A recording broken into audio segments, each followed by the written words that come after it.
Бахри мен Деспина үйленеді. Пайраз бен Айшагүл ұрсысып айырылысып кетеді. Нешет Айшагүлді өзінің дәрі жасайтын фирмасына жұмысқа шақырады. Айшагүл келісіп екеуі бірге жұмыс жасай бастайды. Айшагүл Пайразбен айырылысып кеткенін айтады. Нешет қуанып тұр. Бір күні прокурор Айшагүлді кездесуге шақырады. Асылы Айшагүлді ертіп келеді. Есірткі біздің елге шетелден келмейді. Өзіміздің Түркияда жасап шығарылады екен. Сіз сол фирмада істеп жүрсіз деп айтады. Әкеңіздің есірткіге қатысы жоқ екенін дәлелдегіңіз келсе, бізге көмектесіңіз деп айтады. Айшагүл амал жоқ келіседі. Нешетпен жақынырақ байланысқа түседі. Нешеттің үйіне барады. Нешет Айшагүлдің келгеніне қуанып жүр. Айшагүл Нешеттің салған суретін көріп қояды. Бірақ білдірмейді. Үйіне қонаққа шақырып кешкі ас ішеді.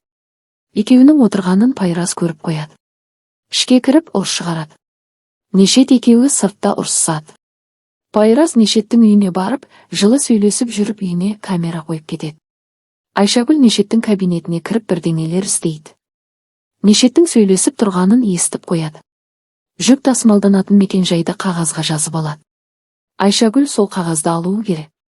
Кешке екеуі дәмханада тамақтанады. Нешет өзінің сезімін білдіреді. Пайраз екеуің айырылысып кеттіңдер, маған шанс бар ма деп сұрайды. Айшагүл, иә, барлық адамның бір шансы болады деп қолынан ұстайды. Нешет таңданып қуанып отыр.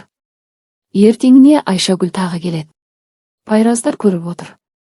Түскі аса келдім, бірге дайындайық деп айтады. Екеуі ас дайындауға кірісіп кетеді. Пайраз сенер-сенбесін білмей есеңгіреп тұр.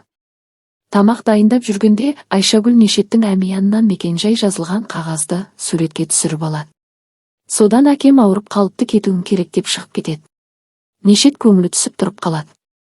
Сыртқа шығып прокурорға хабарласып, мекенжайы алдым, қазір сізге жүремін деп айтады. Сыртынан Ихсан қарап тұрады. Нешет екеуі көлікте келе жатыр. Нешет қуаныштан ұшып кетейін деп ән салып отыр. Ихсан Айшагүл Пайразды қатты жақсы көретін еді, қалайша бас тартты деп сөйлеп отыр. Полиция сол қағаздағы мекенжай бойынша есірткі кетіп бара жатқандарды ұстайды. Ихсан жүгіріп Нешетке келіп айтады. Нешет ашуланып, сатқын кім, тез тап деп ұрсады.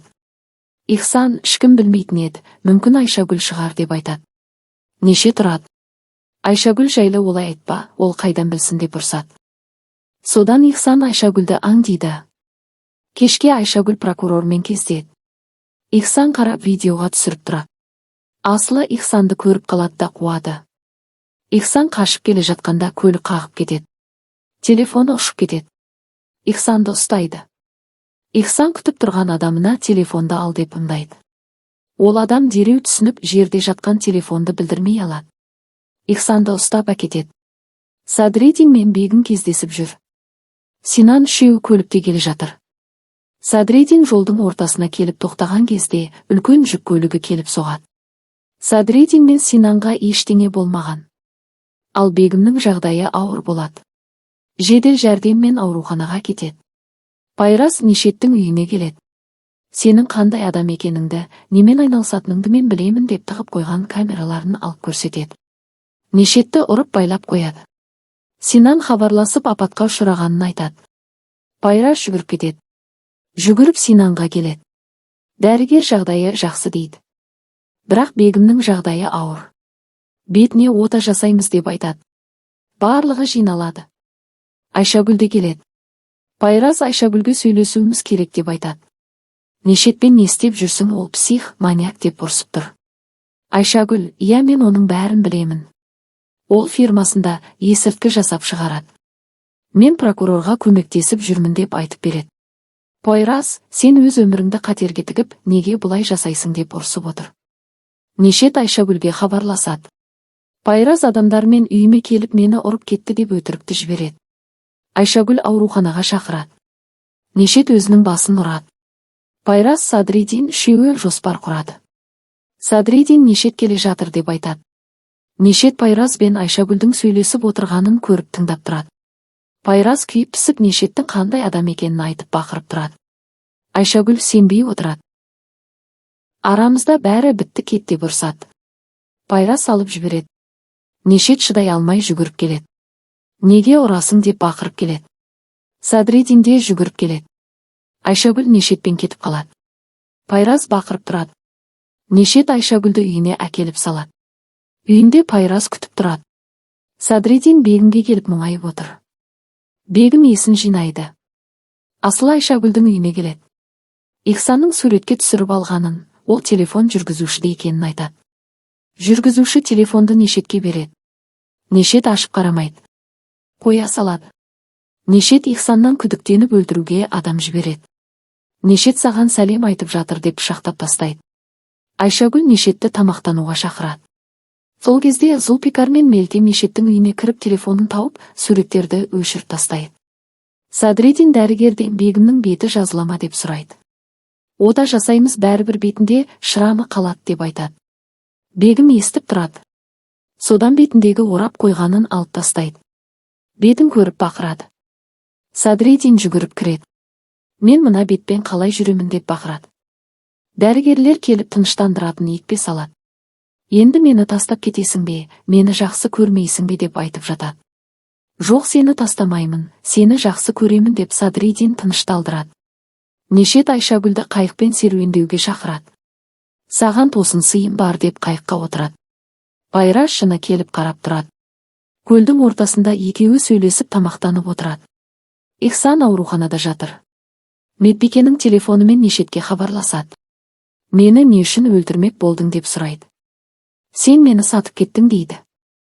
Жоқ, сатқын Айшагүл, прокурормен кездескенін көрдім, суретке түсірім алғам, көрмедің бе деп айтып береді.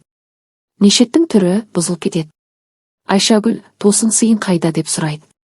Нешет, мен өмірде қандай адамдарды суғаным сүймейді білесің бе? 200 адамдарды. Ондай адамдарды өлтіріп тастағым келеді деп айтып тұрады. Айшагүл қорқа бастайды. Бірақ сен ондай емессің деп жүзігін ұсынады. Маған тұрмысқа шықшы деп айтады. Сәл асығыстық жасап тұрған жоқсың ба деп айтып тұрғанда Пайраз келеді. Қарумен қорқытып Айшагүлді алып кетеді. Нешет, менімен ойнағанды көрсетем сендерге деп сөйлеп тұрады. Содан Шевкетке хабарласады. Мен Нешет тапалмын. Әділ тапалдың ұлы. Ихсанды босатасың дейді. Босатпайтын болсаң қызыңның өлі. Денесін көретін боласың деп қорқытады. Шевкет Ихсанға келіп қолын шешіп мені кепілге алып қашып кетесің деп қаруын береді. Содан Шевкетке қару тақап шығады. Полицейлерді палатаға қамап қашып кетеді. Екеуі Нешетке келеді. Шевкет, енді мен кете берейін дейді. Жоқ, кетпейсің, маған әлі біраз нәрсе айтуың керек. Мысалға Айшагүлдің прокурорға жұмыс істейтін деп айтады. Шевкет ештеңе білмейтінін айтады. Нешет, бізді осыған сенет дейсің бе деп ұрады. Ихсан теуіп бастайды. Шевкет хабарым жоқ деп айтпайды. Таш Умранға үйленуге ұсыныс жасайды. Умран келседі. Баласы да қуанады. Мелтемнің үйінде Умран мен Таштың атастыру рәсімі болады. Барлығы тойлап отырады. Соңгүл үйінде болады. Сыртта отырғанда Бегім келеді. Екеуі отырып біраз сөйлеседі.